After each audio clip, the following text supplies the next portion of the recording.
ndax bopp neen bon dafay awra ci jigéen wala déet may laaj su fekkee awra la lan mooy atte jigéen ñi nga xam ne bii du muuru lan du musóoru lan mooy atteem ci islam. jigéen dañ ne léppam awra la ba ci baatam bi muy wax kon ba mu des kanam gi ak loxo yi li tàmbalee ci tibu jara bi ba ci catu baaraam yi. gis ngeen ci fiq ñu naan jigéen suy julli su karawam feeñee dana baamu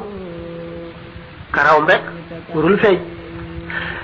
Sayyidatuna Aïcha radiyallahu anha dafa ne woon yonent bi wax na ma ne sallallahu alayhi wa sallam képp ku gis sa karaw dem safara.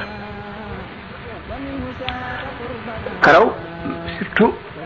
ci l'islam bu jigéen dañ ko teg mu yem ak yaramam ndax ci yaramam la bokk.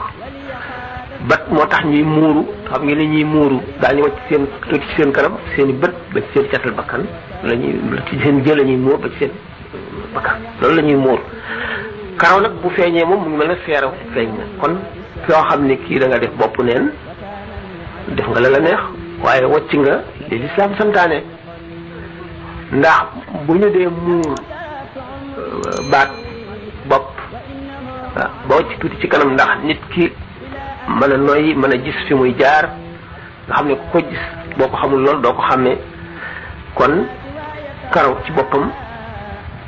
boole nañ ko ci awra yi nga xam ne ku ko feeñal te tey ko yow mi ko feeñal da nga am bàkkaar ka ko xool itam noonu